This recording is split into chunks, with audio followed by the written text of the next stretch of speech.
Caríssimos irmãos e irmãs,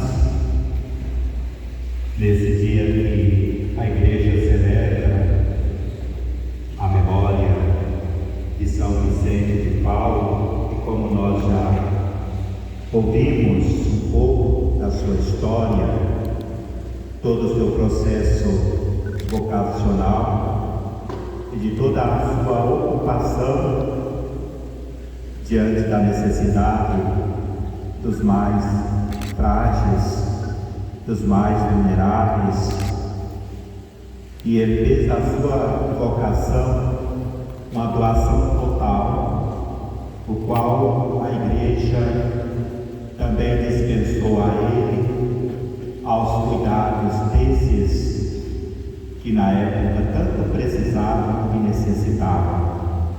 Que nós também possamos, como nossa paróquia, temos uma comunidade São Vicente, possamos, a exemplo dele, alargar também novos horizontes para a prática do bem, do amor e da caridade, como também aqui existente em nossa paróquia, a congregação feminina das Filhas da Caridade, desta ramificação vicentina, aos cuidados dos enfermos e também dos pobres. 4 séculos separa, portanto, São Francisco de São Vicente. Francisco, que nasceu no ano de 1181 ou 182, aproximadamente, e São Vicente no ano de 1581. Mostra-se diante desta mesma realidade, a qual viveu Francisco, também Vicente, Francisco da Itália, Assis, e São Vicente na França, em Paris, mas a mesma preocupação diante da dor, sofrimento do povo.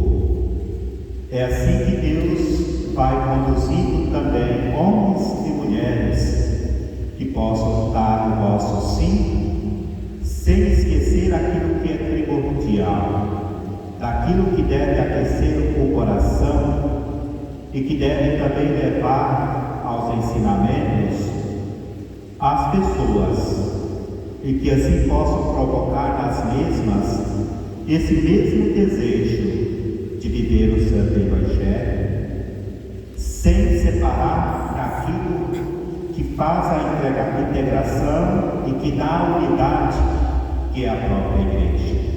E que é o tema específico da reflexão para nós nesta noite: Francisco e a Igreja.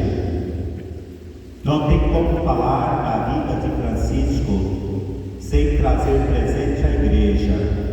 Não há uma cisão a qual a resposta de fé, a sua vocação, ao chamado que Deus fez a Francisco, sem trazer presente a Santa Mãe Igreja. Pois foi justamente nesta igreja, diante da situação a qual ela estava vivendo, que Deus chamou Francisco. E vamos nos ater aqui dos anos 1202 a 1209, que foi um período muito forte do processo de conversão de São Francisco. Depois de todas aquelas realidades, as quais o Frei já mencionou no primeiro dia, do seu processo de conversão, vamos nos colocar aqui diante da pequena igreja de São Damião. O crucifixo de São Damião, assim chamado, que aqui nós temos à frente. 3 momentos muito fortes e que Francisco estava dentro desta igreja, que esta voz ressoa: vai, Francisco, e constrói a minha igreja que se encontra em ruínas. Francisco, de momento, não entendeu a construção desta igreja, que nós estamos falando de um período muito difícil que a igreja está vivendo, porque justamente nesse período também surge pessoas que não acreditam, que difamam a própria igreja, aos ensinamentos, e vão surgindo grupos muito fortes para combater a própria igreja. E é nessa mesma dimensão, nessa mesma realidade, que Francisco tem essa experiência profunda com o Senhor.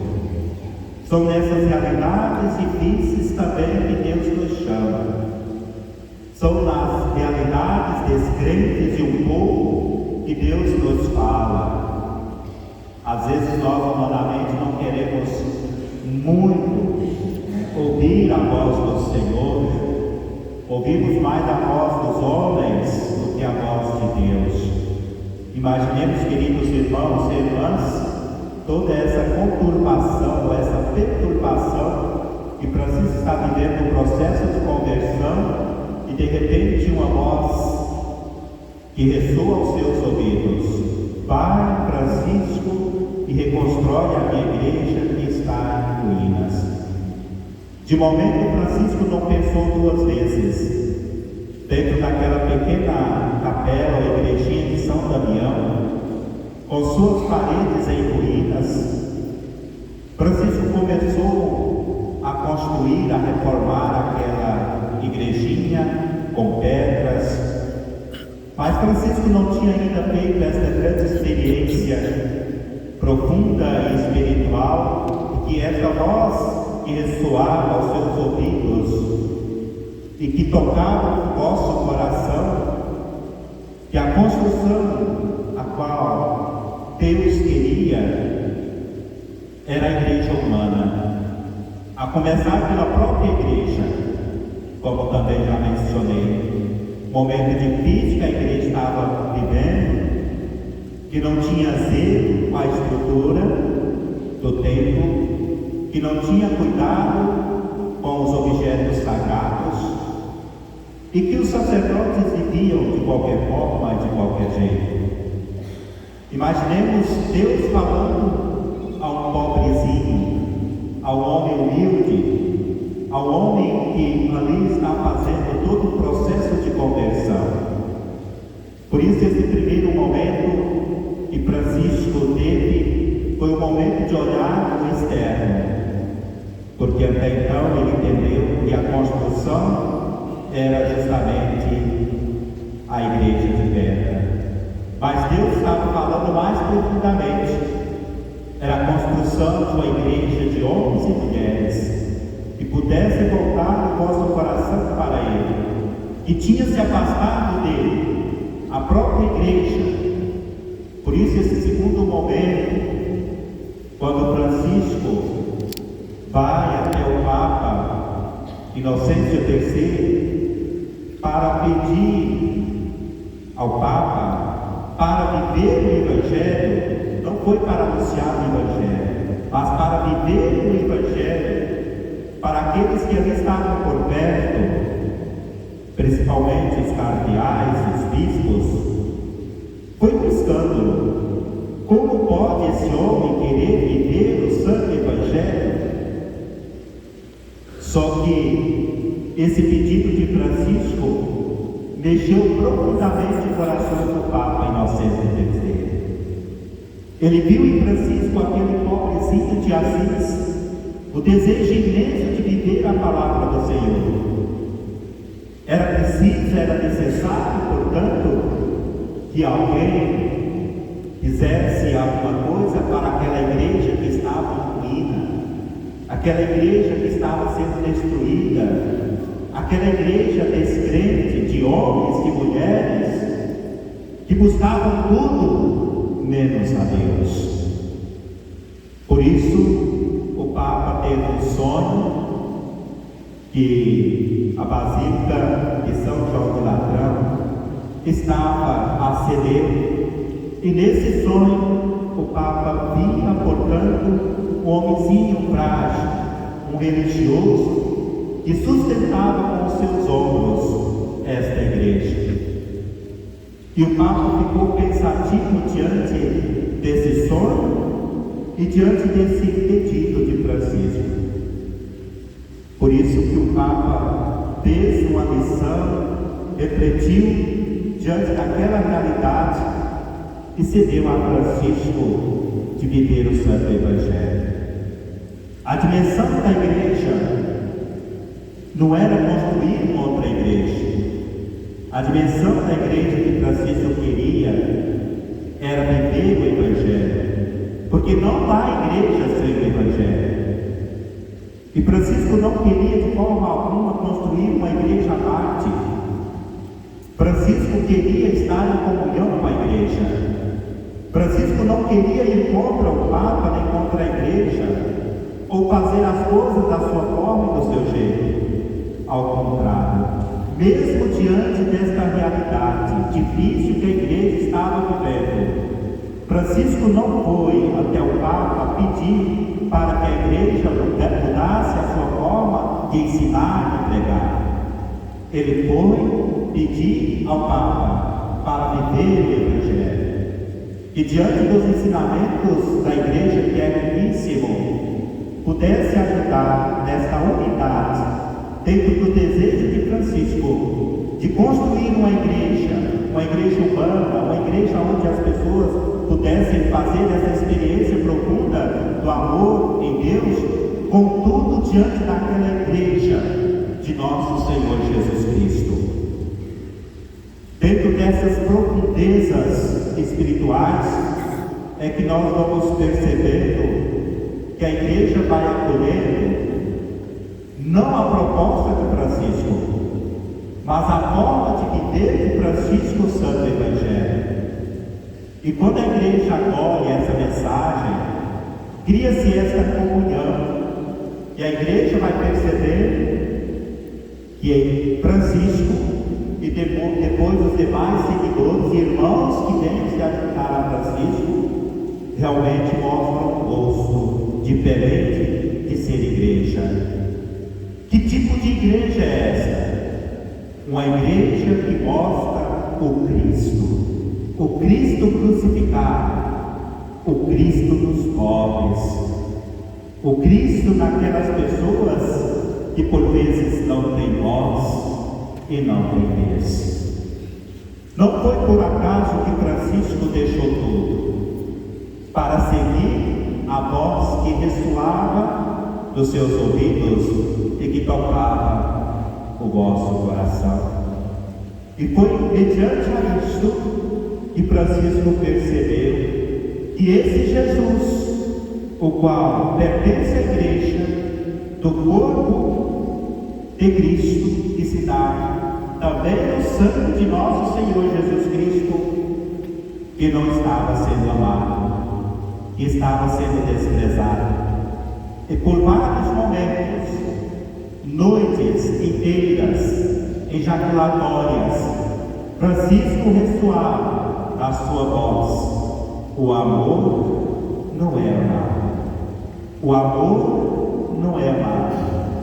Porque Francisco percebia que até mesmo as pessoas faziam pouco caso do Cristo, do zelo daquilo que é mais sagrado, que é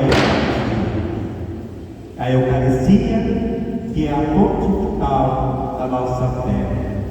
Por isso a igreja concede, portanto, a Francisco não apenas uma missão, mas o direito também agora de anunciar. Quando Francisco pediu ao Papa Honório III para ir à Terra Santa, para ir ao Egito, anunciar esta boa nova, o Papa cedeu com alegria, porque até então, nenhum religioso, até mesmo a igreja, não tinha essa unidade, portanto, com os muçulmanos. E Francisco fez esse encontro com o sultão. E foi mediante a isso, o espaço hoje que a igreja tem aos cuidados dos franciscanos na Terra Santa, se dá, portanto, nesta unidade da igreja por meio de Francisco com o sultão. Vejamos, queridos irmãos e irmãs, o quanto Francisco tem a nos ensinar desta unidade, desta parceria, Se nós queremos, portanto, uma igreja viva, uma igreja alegre, uma igreja vibrante, somamos com ela, aprendamos com ela, criamos comunhão com ela. Não é fazendo crítica à igreja é que nós vamos construir ou mudar a forma da igreja. Aprendemos, portanto, com o pobrezinho de Assis, que fez essa comunhão com a igreja, e a igreja acolheu aquilo que Francisco tinha de mais bom, sagrado e puro, e trouxe e mostrou para o mundo o rosto de Cristo. E mostrando o rosto de Cristo, que nós também possamos não apenas olhar para a cruz de São Damião e dizer, foi por esta cruz, ou por meio desta cruz, que Francisco teve a experiência com o Senhor, mas olhar para nós mesmos, diante das nossas atitudes, dos nossos comportamentos, quando muitas vezes nós temos ou criamos resistência diante dos ensinamentos da igreja. É preferível muitas vezes criticar o Papa, é preferível muitas vezes criticar o bispo, é preferível muitas vezes criticar o padre, os reis, do que mudar de vida. A mudança, querido irmão, querida irmã, deve acontecer em nossa vida. A partir dessa mudança é que nós vamos percebendo que tipo de igreja nós somos. Sempre tenho dito, e ainda continuo a dizer, ninguém muda ninguém.